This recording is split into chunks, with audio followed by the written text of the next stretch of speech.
चलिए, नमस्कार दोस्तों। स्वागत है एक बार फिर से आदि शंकर एकेडमी में। और आज इस ऑनलाइन प्लेटफॉर्म के माध्यम से शब्द भेद की दूसरी कक्षा हम लेके आए हैं। जैसा कि पिछली कक्षा में हमने अध्ययन किया था, पढ़ा था कि शब्दों को कितने आधार पर व्यक्त किया जाता है। तो सर्वप्रथम हमने देखा कि रचना के आधार पर शब्द के जो हैं वो तीन भेद होते हैं। पहला रूढ़ शब्द, दूसरा यौगिक और तीसरा योग रूढ़। रूढ़ शब्द अर्थात ऐसे शब्द जिनको खंड करने के बाद वह अर्थविहीन हो जाते हैं, अर्थात ऐसे शब्द जिनको यदि हम तोड़ दें तो उनका कोई अर्थ नहीं निकलता, ऐसे शब्द रूढ़ शब्द कहलाते हैं। जल, पानी, घर, माता, पिता, यदि मैं इनका खंड कर दूं तो ये अर्थविहीन हो जाते हैं। दूसरा हमने देखा यौगिक शब्द। यौगिक शब्द योग से बने होते हैं, नाम से ही पता चल रहा है कि योग से बने हुए शब्द ही क्या कहलाते हैं, यौगिक शब्द। दो या दो से अधिक शब्दों को यदि हम जोड़ दें और उनसे जो नवीन सार्थक शब्द बनता है उसे हम क्या कहते हैं, यौगिक शब्द कहते हैं। पूरी हिंदी में आप प्रत्यय, उपसर्ग अर्थात किसी शब्द के पूर्व में या किसी शब्द के पश्चात शब्द जोड़कर आप नवीन शब्द बना लेते हैं, या तो दो शब्दों के बीच जो वर्ण होते हैं उनका परस्पर मेल कराकर अर्थात संधि के माध्यम से हम शब्द का निर्माण करते हैं, या कुछ पदों को संक्षेप में लिखकर समासिक रूप से हम एक शब्द बना लेते हैं। तो पूरी हिंदी में केवल 4 तरीके से शब्द बनाए जाते हैं, यौगिक, संधि, समास, प्रत्यय, उपसर्ग के माध्यम से। योग रूढ़ शब्द क्या है, जिसमें यौगिक के भी गुण हो और रूढ़ के भी गुण हो। अब यह कैसे संभव है कि कोई शब्द यदि यौगिक है तो रूढ़ कैसे हो सकता है? रूढ़ इस आधार पर हो सकता है कि जब आप किन्हीं दो शब्दों का योग करें और वह अपने समान अर्थ को छोड़कर एक भिन्न अर्थ दे दे और टूटने के बाद में वह अर्थ ना दे, अपने समान अर्थ को पुनः प्राप्त कर ले और जोड़ने के बाद समान अर्थ को छोड़ दे। जैसे जलज, जल में जन्म लेने वाला इसका अर्थ होना चाहिए, लेकिन इसका अर्थ कमल हो जाता है, और टूटने के बाद में जा का अर्थ जन्म लेने वाला, जल का मतलब पानी हो गया, और जोड़ने के बाद कमल हो गया। तो ऐसे ही शब्द बहुब्रीहि समास जब हम पढ़ेंगे तो यह विशेष शब्द जो हैं, जब ऐसे यौगिक शब्द जब कोई विशेष अर्थ देने लगे, किसी व्यक्ति, वस्तु, स्थान के लिए रूढ़ हो जाए, ऐसे शब्द योग रूढ़ शब्द कहलाते हैं। दूसरा जो आधार है हमारे पास में वह है उत्पत्ति के आधार पर। रचना हमने देख ली, बनावट हमने देख ली, व्युत्पत्ति कह ले, तीनों आधार पर। अब है उत्पत्ति, पैदा कहां हुए, इनका इतिहास क्या है या स्रोत क्या है ना। तो शब्दों का एक सोर्स होता है, उसके आधार पर 4 प्रकार से शब्दों को बांटा गया है, तत्सम, तद्भव, देशज और विदेशज। 4 प्रकार के शब्द होते हैं।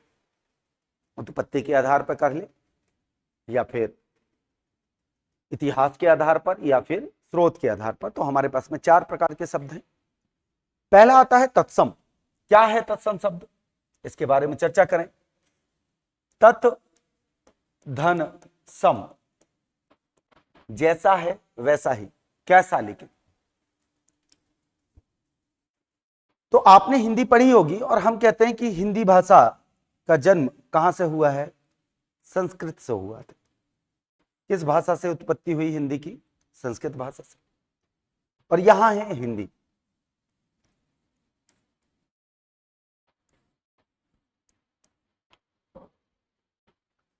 तो हिंदी की जननी जो है वह संस्कृत है, लेकिन क्या संस्कृत से सीधे हिंदी बन गई?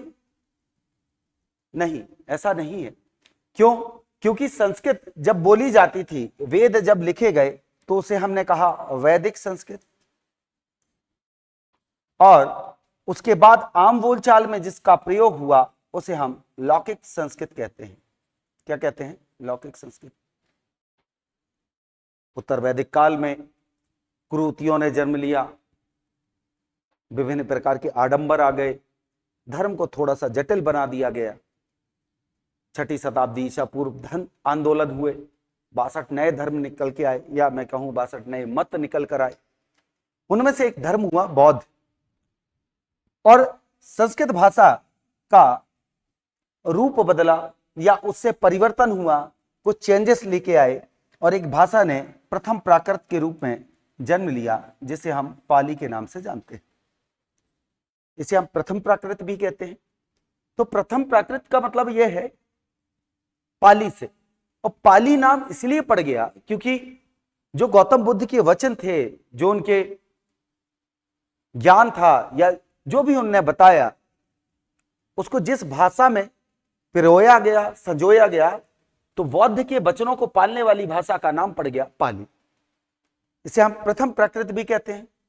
उसके बाद फिर दौर आया प्राकृत का, फिर कुछ परिवर्तन हुआ,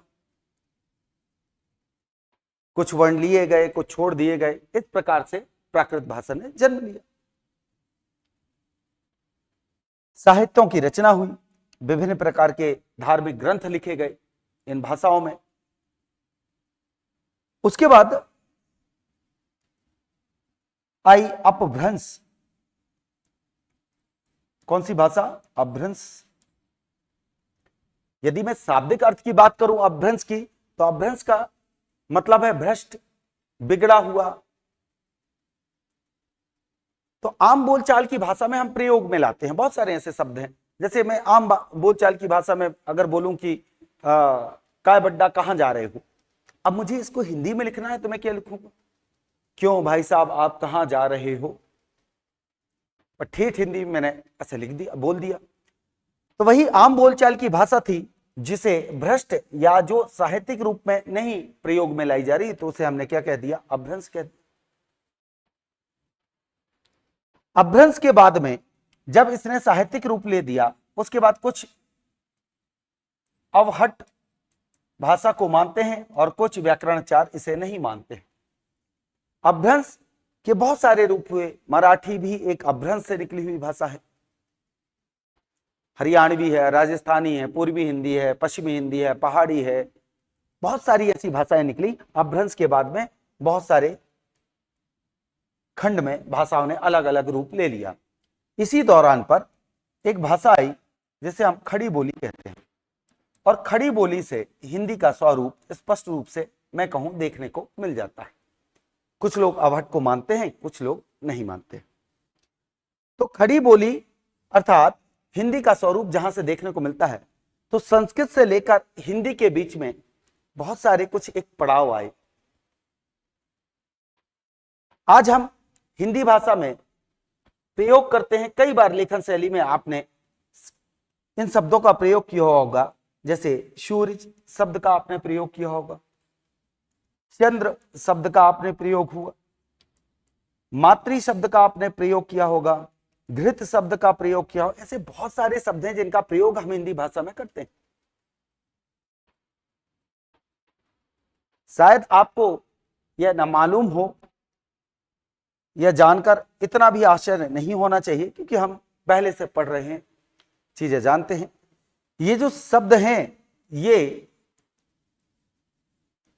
संस्कृत भाषा के, हिंदी भाषा के शब्द नहीं है। किस भाषा के हैं? संस्कृत भाषा के। और इनका प्रयोग हम किस में कर रहे हैं? हिंदी भाषा में कर रहे हैं। तो इनकी उत्पत्ति हुई थी संस्कृत में, प्रयोग कहां हुआ? सर्वप्रथम संस्कृत में, और आज हम प्रयोग कर रहे हैं हिंदी में। तो तत्सम का मतलब ही यही होता है, तत् धन सम, उसके समान, उसके जैसे। अर्थात हिंदी भाषा में प्रयोग होने वाले वे शब्द जो संस्कृत भाषा के हैं और ज्यों के त्यों हिंदी भाषा में प्रयोग में लाए जाते हैं, एज इट इज, बिल्कुल बिना किसी परिवर्तन के, वे सभी के सभी शब्द क्या कहलाते हैं? तत्सम कहलाते हैं। लेकिन हमने तैयार हुए, बढ़िया मेकअप वेकअप किया, कोई शादी थी, शादी में चले गए हम,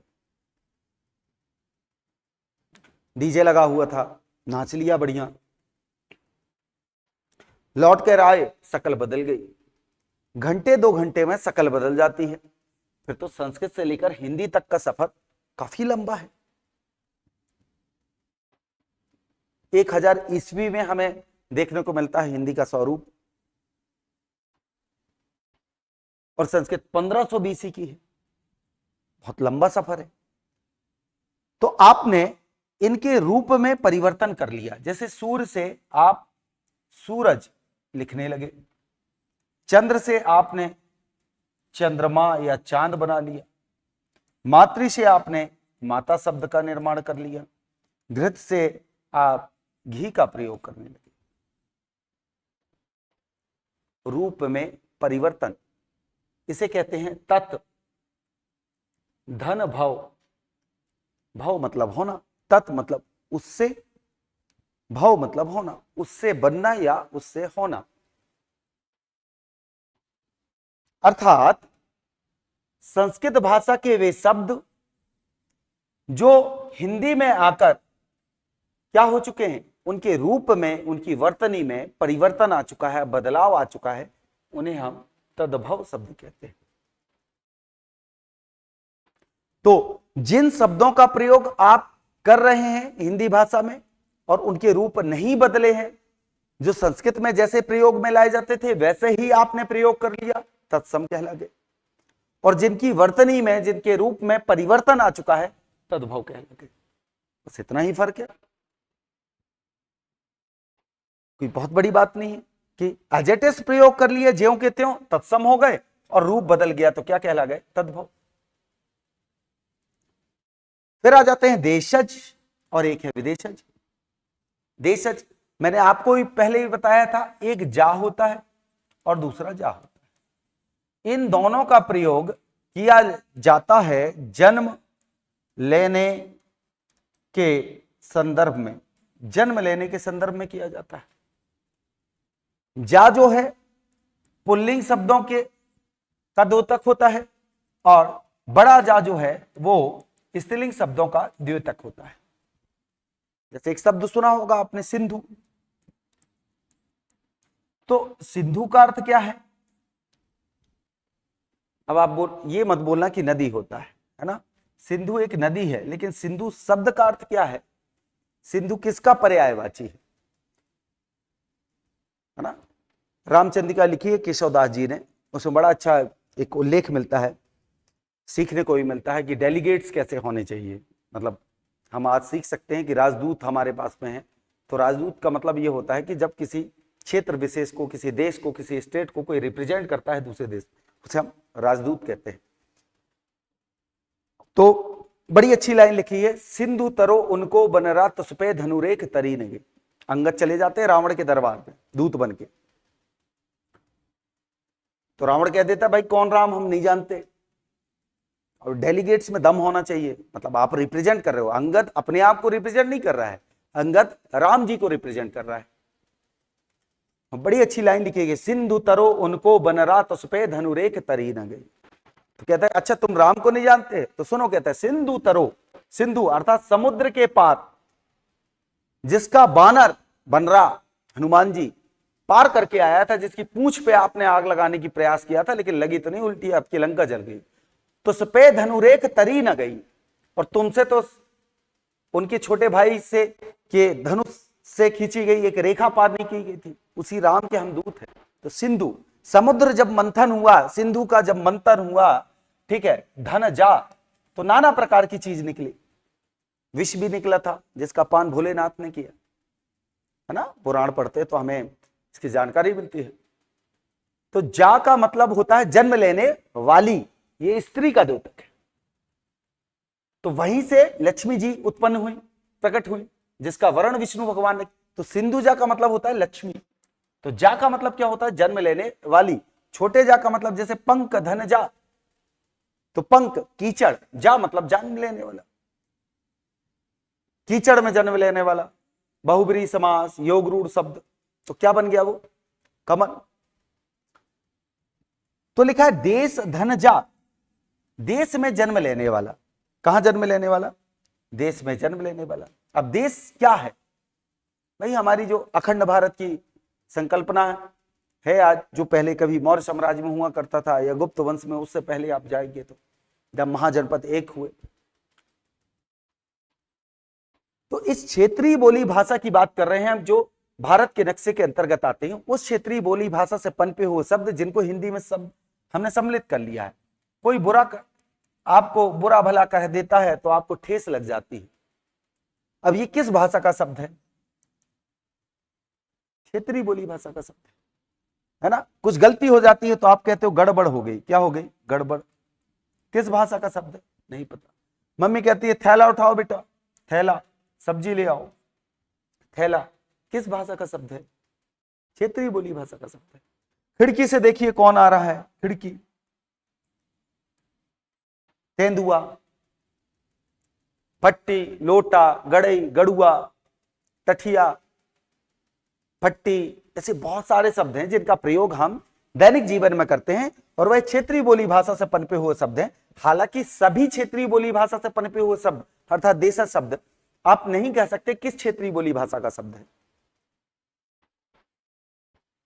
तो ऐसे शब्द जो ना तो तत्सम है, ना तद्भव है, ना विदेशज है, क्षेत्रीय बोली भाषा से पनपे और हिंदी भाषा ने उसको क्या कर लिया? सम्मिलित कर लिया। ऐसे शब्द देश के अंदर जन्मे हुए शब्द क्या कहलाते हैं? देशज। फिर लिखा है विदेशज। क्या है विदेशज शब्द? जिसका जन्म विदेशी में हो या विदेशों में हुआ, प्रयोग हम हिंदी में कर रहे हैं। जिस प्रकार से धर्म का प्रभाव किसी क्षेत्र पर पड़ जाता है, मतलब दूसरा धर्म आया, कहीं पे पड़ा, फर्क पड़ गया। धर्म, संस्कृति, इन सब भाषा का भी उतना ही प्रभाव पड़ता है। आप महाराष्ट्र चले जाइए, 4-6 महीने साल भर रह के आएंगे, आप मराठी सीख जाएंगे, 2-4 शब्द अपने क्षेत्रीय बोली भाषा या हिंदी के भी उनको सिखाएंगे। कहने का तात्पर्य यह है कि आप जब किसी समुदाय विशेष पर, किसी धर्म, जाति या किसी भाषा विशेष के संपर्क में आते हैं तो प्रभाव आप पर भी पड़ता है। उसी प्रकार से जब भारत देश पर विभिन्न प्रकार के विदेशी लोगों का आगमन हुआ, विदेशी आक्रमण हुए, उनके साथ लोग आए, उनके साथ रहना हुआ, अरब से लोग आए, अरबी भाषा का प्रभाव दिखेगा। भारत से आए, फारसी भाषा का प्रभाव दिखेगा। जापान से लोग आए, जापानी भाषा का प्रभाव दिखेगा। चीन से लोग आए, चीनी भाषा का प्रभाव दिखेगा।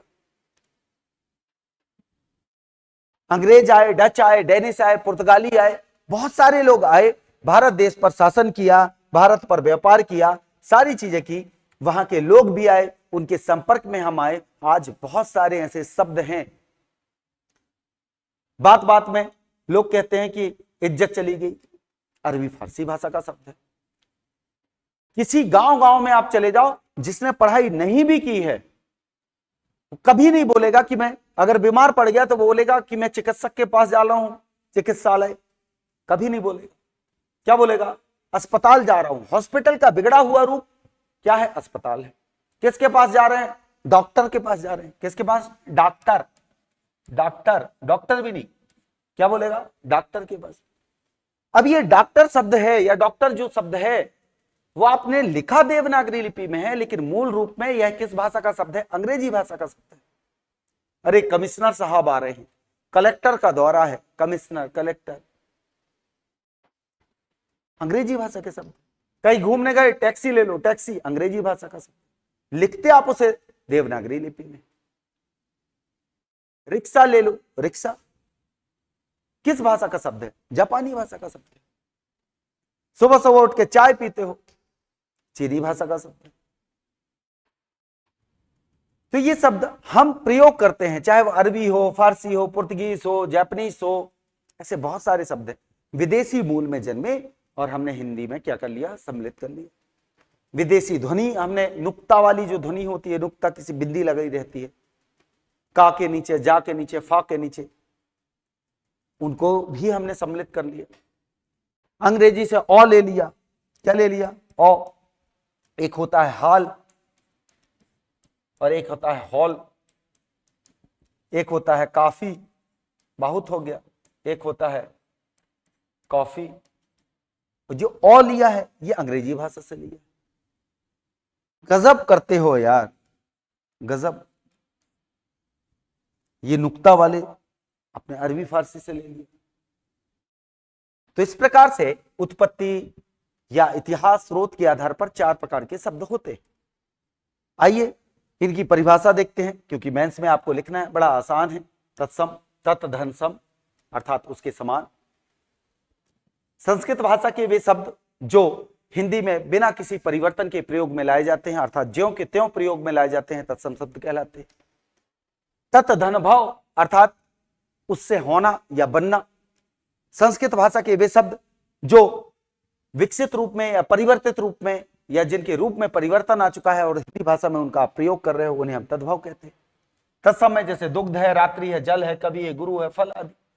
तद्भव में वही आएंगे कि दुग्ध से आपने दूध बना लिया, अग्नि से आग बना लिया, सर्प से सांप बना लिया, पत्र से पत्ता बना लिया। हर साल पीएससी में 4 शब्द लिख के आते हैं, घुमा घुमा के पूछता है संस्कृत के समान लिखिए, संस्कृत से बने हुए शब्द लिखिए। अब वो डायरेक्ट नहीं पूछता तद्भव लिखिए, संस्कृत के बिगड़े हुए रूप लिखिए। ऐसे बहुत सारे शब्द हैं जो घुमा घुमा के परिभाषाएं पूछ लेता है ना। आइए कुछ शब्द देखते हैं। जैसे तत्सम से तद्भव, अग्नि को हमने आग के रूप में परिवर्तित किया, चंद्र बन गया चांद या चंद्रमा, मातृ बन गया माता, घृत बन गया घी, अक्षी बन गया आग, कोकिल बन गई कोयल, आम्र से आम, आमलक से आंवला, कदली से केला, अस्त्र से आठ, आश्रय से आसरा, गर्दभ से गधा, कूप से कुआं, सूर्य से सूरज, अज्ञान से अजान, ठीक है, और अक्षर से आखर, ढाई आखर प्रेम के पढ़े तो पंडित होए, पक्षी से पंछी, जिभ्या से जीभ, दुग्ध से दूध, हस्त से हाथ। ऐसे बहुत सारे शब्द बना लिए। जो अति लघुत्तरी प्रश्न पूछे जाते हैं मेंस में, आप खुद सोचिए कि आपको लगभग 20 से 25 नंबर के प्रश्न आने हैं और आपको 4 तत्सम शब्द दे दिए कि इनका तद्भव रूप लिखिए। अब वो नंबर कहां से काटेगा? आपने उसने तत्सम दिया, तद्भव पूछा, आपने लिखा है, नंबर नहीं कटने। तो हिंदी में जो आप स्कोर कर सकते हो वो टू द पॉइंट चीजें हैं जहां आप स्कोर कर सकते। समुच्चारित भिन्नार्थक शब्द हैं, विलोम शब्द पूछा जाता है, पर्यायवाची पूछा जाता है, टू द पॉइंट चीजें पूछती हैं। आप सीधा साफ सुथरा लिख के आ जाइए, आपको सीधे सीधे नंबर मिल जाते हैं। केवल और केवल नंबर आपके कटते हैं। आपने बहुत मेहनत की। अभी जैसे एक मैं कॉपी जांच रहा था तो मैंने कहा वेदों के 2 भाग लिखिए, है ना। वेदों को कितने भागों में बांटा गया है या वेद का काल बताइए कितने भागों में बांटा गया है। तो उसने लिखा वेदों को 2 भागों, अभी परसों की ही बात है, 2 भागों में बांटा गया है। अब सोचो, आपने बहुत अच्छे से हिस्ट्री पढ़ी, ज्योग्राफी पढ़ी, पॉलिटी पढ़ी, इकोनॉमी पढ़ी, सब कुछ पढ़ा, लेकिन कॉपी जांचने वाला भाषाविद भी है, डॉक्टरेट की उपाधि है, असिस्टेंट प्रोफेसर हो सकता है, पीएचडी होल्डर हो सकता है। अब वो आपकी कॉपी जांच रहा है। अब उसने लिखा 2 भागों, अरे भागों तो क्रिया होती है, आपने बिंदी लगाना भूल गए। 2 भागों में, भागों मतलब 2 पार्ट में, भागों मतलब क्रिया, और में नहीं होता। क्या होता है? में। अब वो भी सोचेगा प्रशासनिक अधिकारी बनने आ रहा है ना, शब्दों का चयन ठीक है ना, वर्तनी शुद्ध है, एक वचन बहुवचन का ज्ञान नहीं है। आपने बहुत अच्छे से तैयारी की है, फिर आप बोलते हो मेंस नहीं निकलता, मेंस नहीं। यही पेपर नंबर 4, 5 और 6 ही स्कोरिंग होता है, यही डिसाइड करता है आपको कितने अच्छे अंक मिलना है, क्योंकि पेपर 1, 2, 3 की सब बहुत अच्छे से तैयारी कर रहे हैं। ये 300 नंबर जो हिंदी और निबंध प्रारूप लेखन के हैं, इसको सबसे लास्ट में तैयार करते हैं और वहीं गलती कर जाते हैं। सिलेक्शन दिलाने वाला पॉइंट है, मैं अभी भी बता रहा हूं। चलिए अरबी फारसी में, ठीक है, अजनबी होता है, नुक्ता लगा लीजिएगा, नुक्ता नहीं लगा है, अजनबी। अब अजनबी कहते ना, अपने अपने अजनबी, अरे वो तो मेरे लिए अजनबी है। आप सोचते हो हिंदी भाषा का शब्द है, नहीं साहब, फारसी अरबी भाषा का शब्द है, ठीक है। बात बात में किस्मत को दोष देते हो, किस्मत ख्याल होता है, ख्याल। गजब कर दिया है यार तुमने, गजब, ठीक है। तो ये नुक्ता वाले हैं, गरीब है, ऐसे बहुत सारे शब्द हैं, इनको आप रीड कर लीजिएगा अच्छे से, और भी पीडीएफ है मैं आपको दे दूंगा। उसी प्रकार से फारसी भाषा के शब्द हैं, फारस से आए लोग, फारसी भाषा। गर्मी चल रही है, अंगूर खाओगे खूब, अंगूर। आइए बाहर धूप है, अंदर बैठ जाइए, तो अंदर अंगूर, है ना। खजांची, गोश्त। तो जोश आता है, बात बात में जोश, है ना। तो ये सब क्या है? जेब होता है, जेब, जेब। ये किस भाषा के शब्द हैं? फारसी भाषा के शब्द।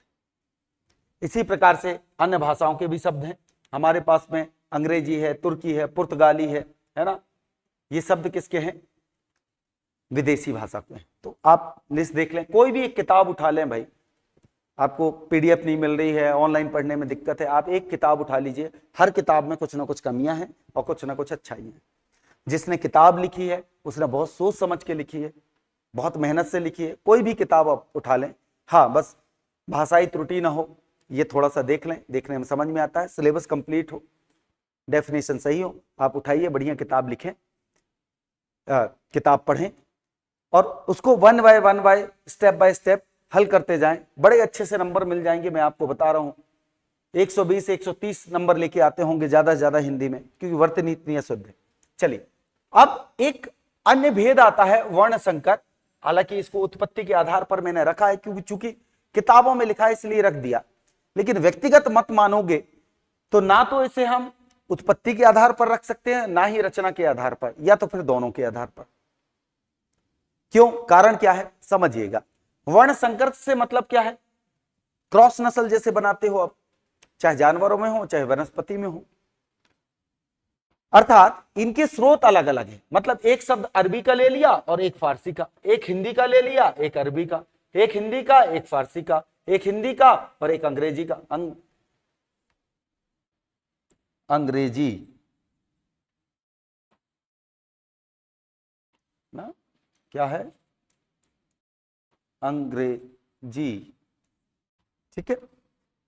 जैसे रेल शब्द जो है वो अंग्रेजी भाषा का है और गाड़ी शब्द हिंदी भाषा का है, तो अब इन दो शब्दों को आपने योग करा है तो ये तो यौगिक शब्द हुए, लेकिन इनके स्रोत अलग अलग है, एक हिंदी का है और एक अंग्रेजी का है। तो देखा जाए ये रचना के आधार पर यौगिक है और स्रोत के आधार पर दो भिन्न स्रोत हैं, इतिहास के आधार पर। तो इसलिए इसे ना तो हम उत्पत्ति में रख सकते हैं और ना ही रचना में रख सकते हैं, तो हम इसे पृथक पढ़ सकते हैं, वर्ण संकर कह सकते हैं या संकर शब्द कह सकते हैं। दो भिन्न भिन्न भाषाओं के शब्द जोड़कर हम बना देते हैं। ये उदाहरण है, इनको आप देखिएगा, बहुत सारे शब्द हैं, ठीक है। रेलगाड़ी है, पॉकेट मार है, अब टिकट घर है, टिकट अंग्रेजी भाषा का शब्द है, घर हिंदी भाषा का शब्द है, आपने बना लिया टिकट घर। तो ऐसे शब्द, तो इन्हें हम क्या कहते हैं, उत्पत्ति के आधार पर शब्द भेद। तो यहां तक हमने कंप्लीट किया है। अब अगला जो हमारा मुद्दा है या अगला जो हम पढ़ने जा रहे हैं उसे हम कहेंगे प्रयोग के आधार पर शब्द भेद।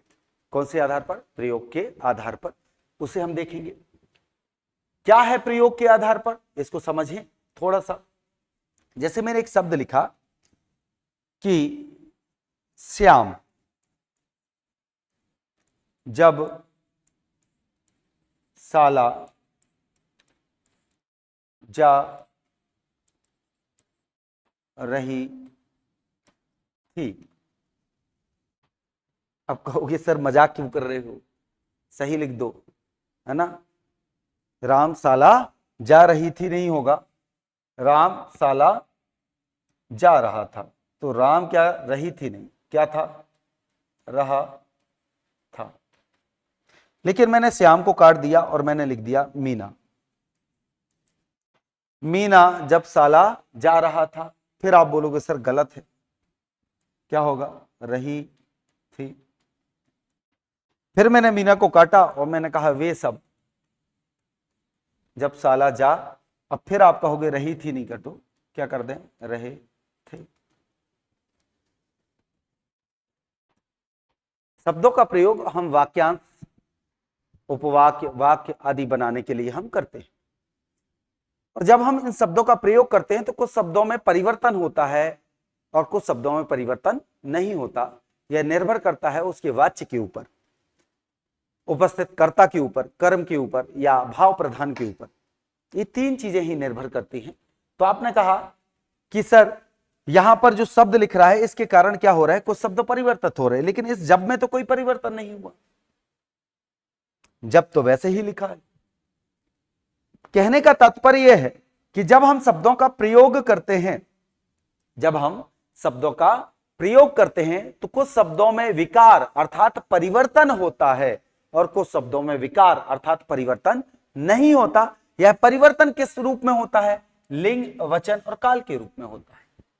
जैसे संज्ञा एक शब्द है, मैंने कहा संज्ञा शब्द को मैंने विकारी शब्द में लिखा, तो संज्ञा का मतलब क्या है? नाम। नाम किसका नाम? मेरा नाम, आपका नाम, इस बोर्ड का नाम, इस कलम का नाम, इस कक्षा का नाम, जिसके साथ रहते हो उसका नाम, जहां रहते हो उसका नाम, जो खाते हो उसका नाम, जहां सोते हो उसका नाम, जिसको ओढ़ते हो उसका नाम, जिससे मिलते हो उसका नाम, जिससे बात करते हो उसका नाम। हम संज्ञाओं से घिरे हुए हैं, मतलब किसी व्यक्ति, वस्तु, स्थान, प्राणी, भाव आदि के नाम को हम क्या कहते हैं? संज्ञा कहते हैं। यही तो संज्ञा है। संज्ञा से तात्पर्य क्या है? नाम से है। जैसे लड़का एक नाम है, मैंने क्या शब्द लिखा? लड़का। यदि मैं लड़का शब्द का लिंग संबंधी परिवर्तन करूं तो क्या हो जाएगा? लड़की। क्या हो जाएगा? लड़की। मैंने लिंग परिवर्तित कर दिया। लिंग से तात्पर्य क्या है? लिंग से, बहुत अच्छी बात है, लिंग से तात्पर्य क्या है? एक आज बहुत बड़ी भ्रांति है जो मैं निकालूंगा आप लोगों के मन में, क्योंकि कई बार यूट्यूब में भी सुना है, नाम नहीं लूंगा, बहुत सारे लोग बोलते हैं हम हिंदू हैं, सनातनी हैं। लोग कई बार मैंने सुना है कि अरे आप तो लिंग की पूजा करते हैं, शिवलिंग। किसकी पूजा करते हैं? शिवलिंग की। तो लिंग की पूजा करते हैं, तो लिंग से तात्पर्य क्या है? पहली चीज, ये शिवलिंग की पूजा करते हैं, तो आप लिंग से तात्पर्य जननांग से नहीं होता, पहली चीज तो ये समझ लें। और कभी आपसे कोई कहे भी ना तो आप बता देना, ठीक है, कि लिंग का मतलब जननांगों से नहीं होता है। समझिए इसको। शायद आज मुझे कई बार बहुत बुरा लगता, अधगगरी छलकत जाए, अधूरा ज्ञान ले लिया और समझ लिया। गलती उनकी भी नहीं है और हमारी भी नहीं है। गलती उनकी है जिसने सही तरीके से चीजों को परोसा नहीं। आप दर्शन पढ़ोगे, अद्वैत वेदांत पढ़ो, चारवाक पढ़ो, ठीक है, गौतम बुद्ध पढ़ो, महावीर पढ़ो, पढ़ लिया, उसका क्या मतलब है? आपने सीखा क्या, समझा क्या? ये महत्व रखता है। संस्कृत भाषा का यह शब्द लिंग, जिसका अर्थ होता है चिन्ह, निशान। क्या होता है? निशान, प्रतीक, जो आइडेंटिफाई करता है। लिंग का अर्थ जननांगों से नहीं होता। उदाहरण के रूप में आपने कई बार सुना होगा, ठीक है, कामदेव को आप जानते हैं और कहानी भी सुनी होगी कि कामदेव तपस्या भंग करने गए थे शिव की, है ना, और शिव की तीसरी आंख खुली और वो क्या हो गए? भस्म। कुछ लोग तो सोचते हैं शिव की तीसरी आंख खुलना मतलब क्रोध आना। क्या आना? क्रोध आना। तीसरी आंख विष्णु भगवान की नहीं है, शिव जी की है। मैं आपसे पूछना चाहता हूं, इस दुनिया में आने से पहले आप क्या थे? शून्य। आप यहां हो और इस दुनिया में जाने के बाद आप क्या हो जाओगे? शून्य। शिव का प्रतीक है ये शून्य। शून्य मतलब क्या है? मोक्ष, निर्वाण, कैवल्य। समझिए, कामदेव का पर्यायवाची होता है क्या? अनंग। अन, धन, अंग, तो बन जाता है अनंग। मनः धन जा, तो विसर्ग का ओ हो जाना, तो क्या बन जाता है? मनोज। मनः धन जा। मनसेज, मन सी धन जा। अभी मैंने बताया जा का मतलब जन्म लेने वाला होता है, अनंग का मतलब अव्ययी भाव समास। लेकिन कामदेव के लिए रूढ़ है, इसलिए योग रूढ़ शब्द है। यौगिक शब्द तो है पर योग रूढ़ शब्द है, तो बहुव्रीहि समास चला जाता। अनंग मतलब जिसके अंग ना हो, ये भौतिक स्वरूप ना हो, ना हाथ है, ना कान है, ना पैर है, ना आंख है, ना कुछ नहीं है, इसलिए कामदेव को अनंग कहा जाता है। भाषा बहुत बड़ी चीज है। भाषा से आपको बहुत सारी चीजें सीखने को मिलती है। यदि भाषा में पकड़ है तो आपको ये सारी चीजें हिंदी पढ़ के ही आया है मुझे। कैसे समझ बनी? सोच के देखिए आप। तर्क संगत बात करें तो अनंग का मतलब होता है जिसके अंग नहीं है, अर्थात भौतिक स्वरूप नहीं है। लिखा है मनोज, मनः धन जा। बालका है, बालका उबालका पढ़ते हो तो मना, तो मना प्रथम विभक्ति है। पुल्लिंग शब्द के लिए विसर्ग का प्रयोग करते हैं। तो मनः धनजा, मन में जन्म लेने वाला, मन में उत्पन्न होने वाला या मन से उत्पन्न होने वाला। मनसी, अब मनः की जब आप अधिकरण कारक पढ़ोगे, अधिकरण कारक का चिन्ह होता है में या फिर पर। अधिकरण में पर, क्रिया का आधार समय हो सकता है, अवसर हो सकता है, स्थिति हो सकती है।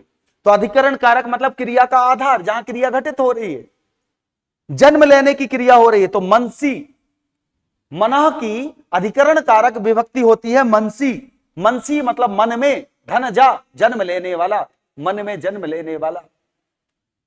तो कामदेव कोई पुरुष नहीं है, मन में उठने वाली काम वासना है जो क्या होती है, उठती है, जिसका भौतिक स्वरूप नहीं है, और यह उठती है प्रेम से। किससे?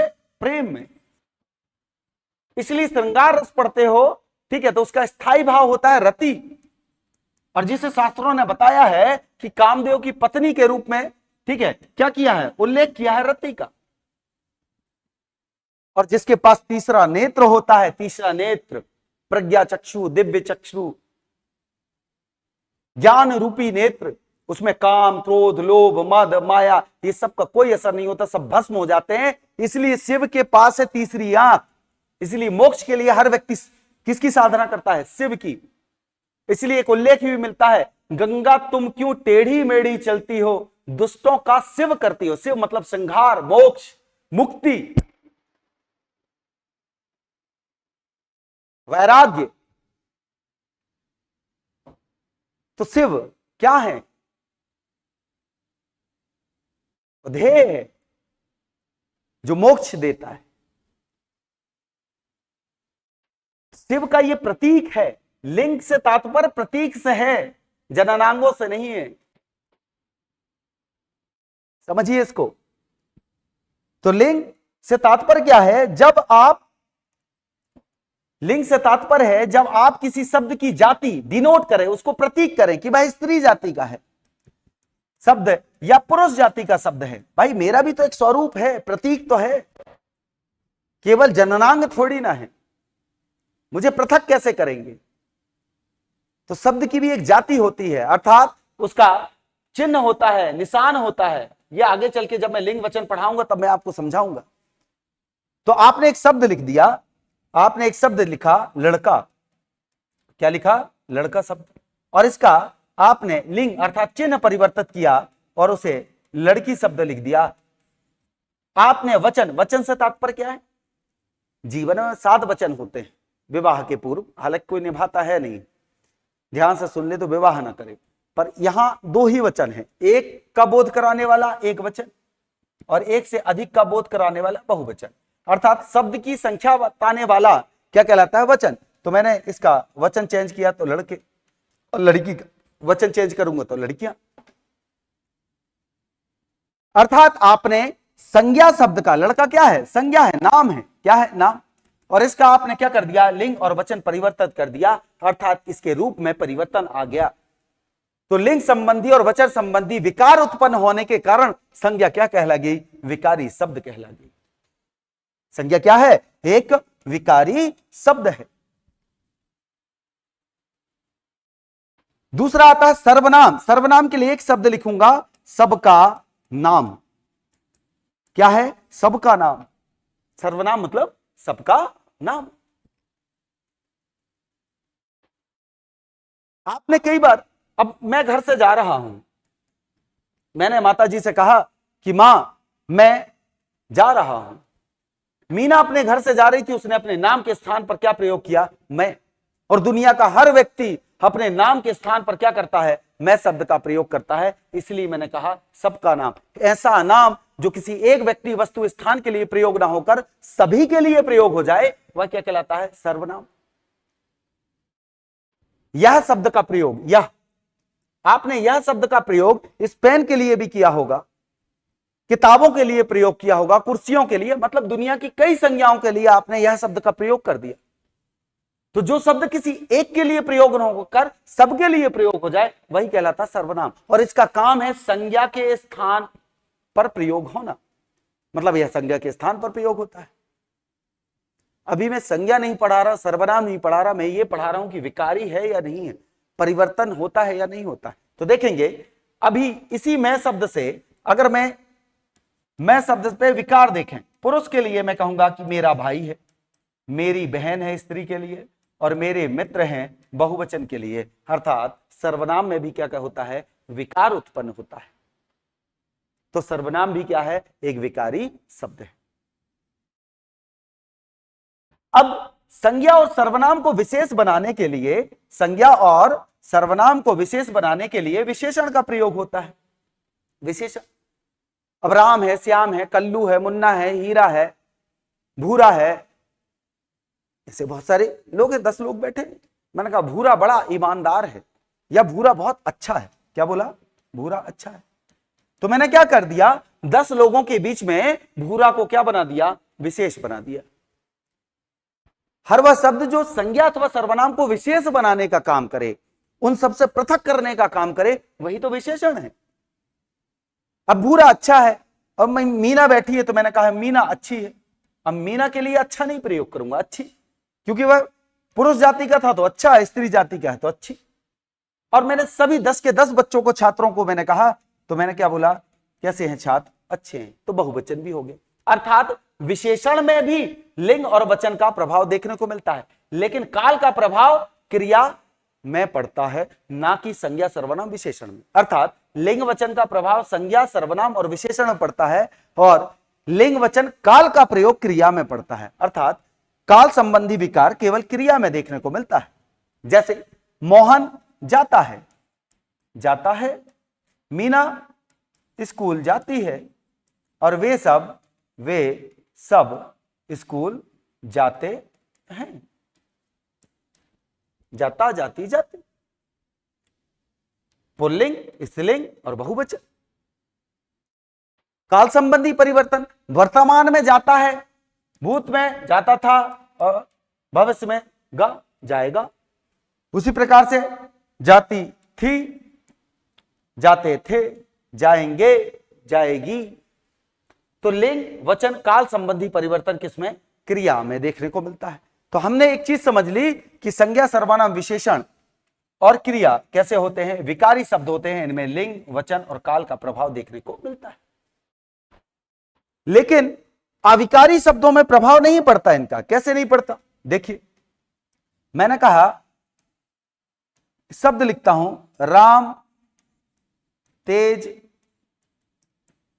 दौड़ता है, मीना तेजी दौड़ती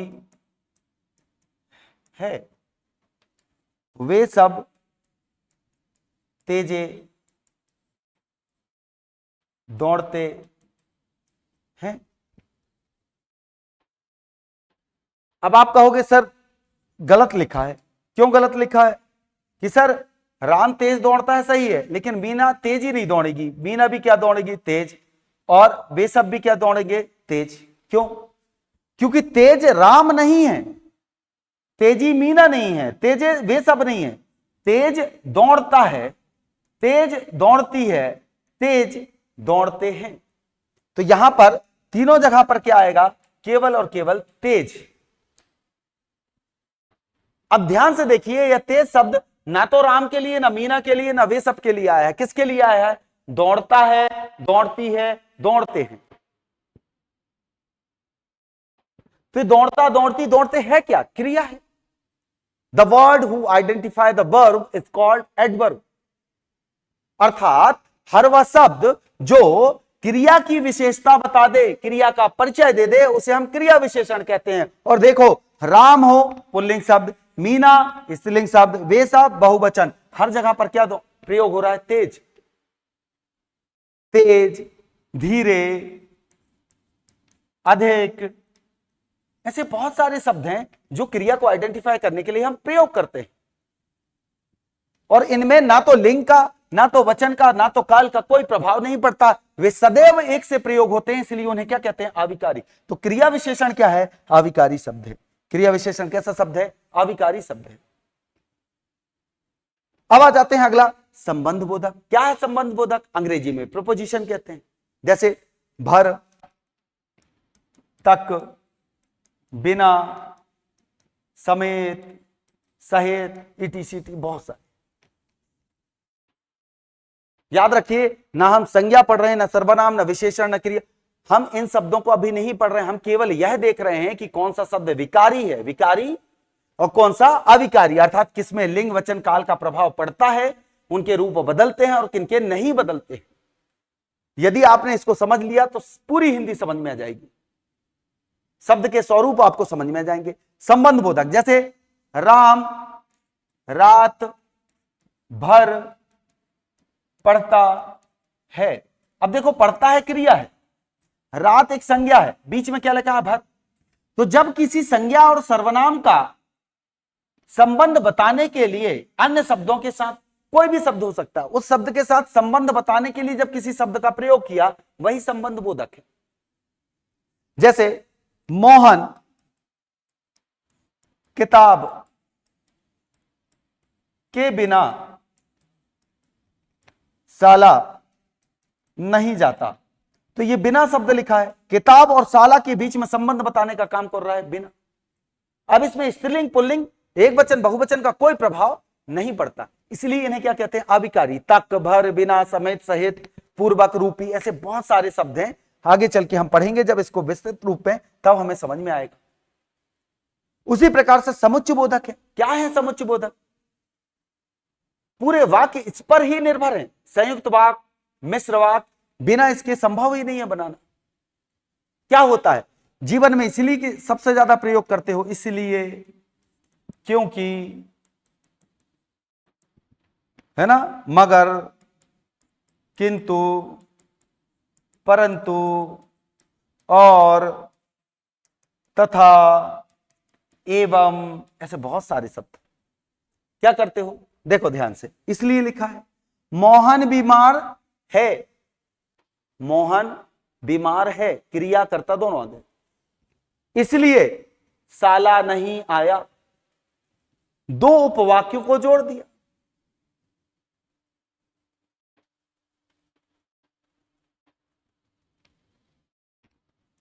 मीना साला नहीं जाती क्योंकि वह गरीब है, तो क्योंकि। राम और मोहन, मीना और सीमा, शब्दों को, वाक्यांशों को, उपवाक्यों को जोड़ने के लिए जिन शब्दों का प्रयोग करें, जैसे अंग्रेजी में आप कंजक्शन कहते हैं, उसे हम क्या कहते हैं हिंदी में, समुच्चय बोधक कहते हैं। और इनमें भी लिंग वचन काल का कोई प्रभाव नहीं पड़ता। अगला है हमारे पास में विस्मयादि बोधक। अगला क्या है, विस्मयादि बोधक। क्या है विस्मयादि बोधक? मनोभाव को व्यक्त करने के लिए जिन शब्दों का आप प्रयोग करते हैं, मनोभावों को। जैसे मैंने कहा मोहन को होमवर्क दिया, उसने करके ले आया, मैंने कहा वाह बहुत खूब, शाबाश। अब मीना करके ले आती तो क्या मैं बोलूं, वाही वाही, और सब करके लेके आ जाए तो वाहे वाहे करूं क्या? नहीं। तो स्त्रीलिंग करे, पुल्लिंग करे, एक वचन करे, बहुवचन करे, मैं इसका प्रयोग नहीं करूंगा, केवल क्या करूंगा, वाह, क्रोध, घृणा, द्वेष, आश्चर्य, भय, स्वीकृति, निषेध, बहुत सारे मनोभाव होते हैं जिनको व्यक्त करने के लिए हम क्या करते हैं, कुछ शब्दों का प्रयोग करते हैं जो हर परिस्थिति में ना तो लिंग और वचन के कालक कोई भी प्रभाव नहीं पड़ता। उसी को हम क्या कहते हैं, विस्मयादि बोधक, अविकारी या अव्यय। तो इन शब्दों का हमने प्रयोग क्यों किया? इन शब्दों का प्रयोग हमने किया मनोभावों को व्यक्त करके। तो हमने क्या सीख लिया कि प्रयोग के आधार पर दो प्रकार के शब्द होते हैं, विकारी और अविकारी। विकारी वो शब्द हैं जिन शब्दों में लिंग, वचन और काल का प्रभाव पड़ता है। अविकारी वो शब्द हैं जिनमें तो ना लिंग के कारण, ना वचन के कारण, ना काल के कारण कोई परिवर्तन नहीं होता, वह सदैव एक से प्रयुक्त में होते हैं, एक से प्रयोग में लाए जाते हैं। यह हमने सीख लिया। या तो हमने प्रत्यक्ष रूप से सीखा। अप्रत्यक्ष रूप से हमने क्या सीखा? ध्यान से देखिए कि संज्ञा शब्द है, सर्वनाम शब्द है, विशेषण शब्द है, क्रिया शब्द है, क्रिया विशेषण, संबंध बोधक, समुच्चय बोधक, विस्मयादि बोधक, ये सभी शब्द हैं। लिंग कोई शब्द नहीं, वचन कोई शब्द नहीं, काल कोई शब्द नहीं। लिंग वचन काल कोई शब्द नहीं होते, शब्दों में होने वाला विकार होता है, शब्दों में होने वाला परिवर्तन होता है। तो याद रखिएगा, लिंग वचन काल काल क्या होते हैं? शब्दों में होने वाला परिवर्तन या विकार होता है। तो आज हमने प्रयोग के आधार पर पढ़ लिया। एक छोटा सा 5 मिनट की क्लास है जिसको आपको समझना है, ठीक है। अर्थ के आधार पर शब्द या तो सार्थक होते हैं या तो निरर्थक होते हैं। कई बार बोलते हैं अरे भाई रोटी वोटी खा लो, तो वोटी कोई शब्द नहीं है। आटा माटा लाए हो, आटा माटा, माटा का कोई अर्थ नहीं। ऐसे बहुत सारे शब्दों का हम प्रयोग करते हैं। चाय वाय पी लो, चाय वाय, वाय का कोई अर्थ नहीं। निरर्थक शब्द जिनका कोई अर्थ नहीं, कोई सेंस नहीं है, फिर भी हम प्रयोग करते हैं, तो वो निरर्थक शब्द कहते हैं। सार्थक शब्द क्या है? जिनके पर्याय निकले एक से अधिक, जल, पानी, तोय, नीर, वारी, सलिल, अंबु, पाए, पर्यायवाची शब्द है। विलोम शब्द अपोजिट, उल्टा, लाभ हानि, सुख दुख, अनेकार्थी, एक ही शब्द के अनेक अर्थ निकले। जैसे द्विज, द्विज का अर्थ क्या है? 2 बार जन्म लेना। चूंकि दांत टूटने के बाद में 2 बार आते हैं, है ना। बचपन में मीठा ईठा खाए, टूट गए, फिर एक चूहे के बिल में डाल दिया, एक खप्पर में डाल दिया, तो कहते खप्परा जैसे दांत हो गए, किसी के चूहे जैसे। होता कुछ नहीं, चाट चाट के आप बड़े कर लेते हो, आड़े टेढ़े कर लेते हो। तो द्विज दांत को भी कहा जाता है। ब्राह्मण ग्रंथों में लिखा है कि ब्राह्मण योनि में जो जन्म लेता है वह दोबारा जन्म लेता है, तो ब्राह्मण को द्विज कहते हैं। पक्षी योनि में जन्म लेने के बाद दोबारा जन्म होता है, इसलिए पक्षी को भी द्विज कहा। तो ऐसे अनेकार्थी, समरूप भिन्नार्थक या समुच्चारित भिन्नार्थक शब्द, जैसे मैंने कहा, एक होता है सर और दूसरा होता है सर। तो ये सर का मतलब होता है सरोवर, और ये सर का मतलब होता है तीर बाण। कई लोगों को तो सर दर्द होता है, भैया सर दर्द नहीं होता, वो सिर दर्द होता है। क्या होता है? सिर दर्द। तो ये भी याद रखें, इसे कहते हैं समुच्चारित भिन्नार्थक शब्द। ये भी पीएससी का महत्वपूर्ण हिस्सा है, अभिन्न अंग है। वनडे एग्जाम में तो पूछे ही जाता है। एकार्थी, जिसके एक ही अर्थ लिखे, वाक्यांशों के लिए एक शब्द, ये।